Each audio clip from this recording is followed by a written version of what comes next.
Друзья, всем привет! Путин заявил, что люди выходят на протесты из-за бедности, из-за недовольства уровнем жизни. И это эпохальное событие. За всю историю своего правления он впервые расписался в итогах своей работы. Не Америка, не Украина, не рептилоиды, не масоны. Из-за нищеты, из-за итогов его политики, его правительства, его Единой России.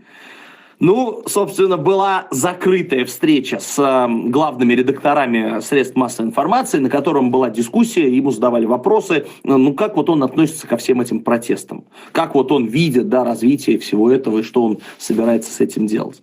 Путин говорит, возникла усталость. Накопилась раздраженность, возникло недовольство, в том числе по отношению к уровню, к условиям, в которых живут граждане, по поводу уровня их доходов.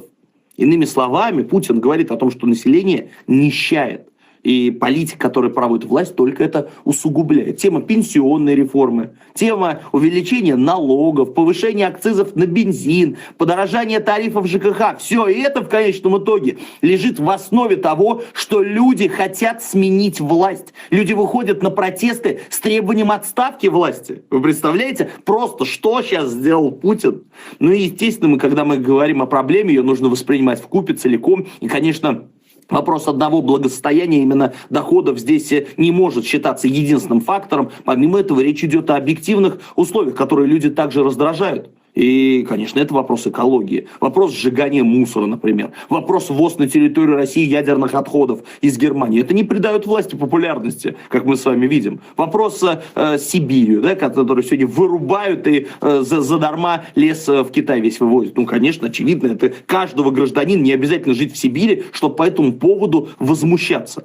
Но самое страшное, это не нищета населения. Люди в Великую Отечественную войну жили очень бедно. Это вопрос социальной справедливости. Огромная пропасть между богатыми и бедными, которая каждый день становится все больше. Вот это падение доходов и нищета, казалось бы, ниже уже некуда, но власть доказывает, что очень себе даже дно можно пробить, и на фоне этого роскошь и богатство. И доходы в пандемию в 60 миллиардов долларов, которые богатейшие семьи смогли в свои карманы сложить. Вот эти дворцы в Геленджике, вот эта коррумпированность власти, вот это все дополнительно подстегивает этот вопрос о уровне жизни граждан. Ну и, соответственно, Путин разразился просто невероятной фразой, послушайте.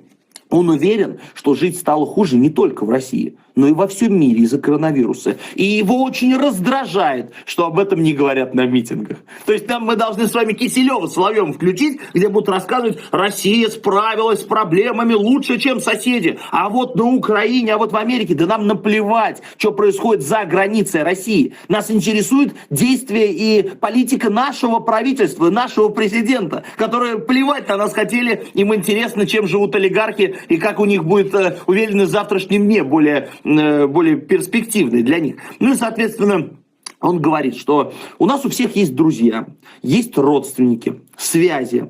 Что они объясняют? Человеку стало жить хуже. Значит, плохо. Значит, кто виноват? Начальство. Ну, говорит, такова доля начальства. Тут уж ничего не поделаешь. Вот такой глубокий саркастический вывод Путин сделал. Народ всегда недоволен. Всегда начальство во всем виновато. А на самом деле, по-видимому, нет. На самом деле, по-видимому, господин Путин хорошо работает. И власть, и правительство хорошо работает. А народ просто вечно всем недоволен. Представляете, к чему в конечном итоге, насколько нужно быть циником, чтобы свести такой серьезный тезис к такому абсурду. То есть, иными словами, Путин ни за что отвечать не будет. Он просто как начальник выслушает недовольство и пойдет дальше. А на деле за это придется ответить. И те протесты, которые сегодня в стране нарастают, как мы сошлись с главой государства, они все-таки идут из-за социальной политики и курса, который проводит власть, они, конечно, будут нарастать. Это неизбежно. И они будут нарастать в геометрической прогрессии. И как власть к ним готовится? Они что, выделяют больше денег на медицину? Нет. Они закупают электрошокеры, они закупают гранатометы и спецсредства, и другое оружие для Росгвардии. Вот политика, которой недовольно население. Тем, что эти деньги нужно тратить на улучшение жизни граждан, а не сотрудников МВД, которые разгоняют митинги. Ну и задают ему в дополнительный вопрос: Владимир Владимирович, ну а что, собственно, с этим делать? Он говорит: понятно, говорит, что люди хотят жить лучше, и власть должна более динамично развивать экономику, более динамично влиять на повышение доходов граждан. И на этом этапе нацпроекты нам помогут. Опять обещания. 20 лет пустых обещаний. 20 лет просьба подождать. Смотрите, как мы эффективно работаем. Все будет, но не сегодня. Вот в конечном итоге, насколько власть себя исчерпала. Им нечего, вообще ничего сказать. Они даже обещать больше не могут, да, потому что сами понимают, что это смешно, что это абсурд. Эти рубили из-за кризиса в России, да, из-за коронавирусной всей этой эпидемии. Даже это они зарубили, сократили выделение средств на это направление. Друзья, очевидно, что вот эта попытка господина Путина заявить о близких для нас понятиях, да, что все-таки основа экономическая, что падение доходов, реальных доходов граждан выводит людей на улицу. И, конечно, Путин пытается показать, что он слышит собственный народ. Но мне интересно ваше мнение. Вот это вот пустое декларирование, без предложения каких-либо перемен и изменений, оно сработает? Путин успокоил народ тем самым? Или, напротив, расписался в своей неэффективности и в преступности политики, которую проводит власть в отношении граждан? Напишите ваше мнение в комментариях. Помогите распространить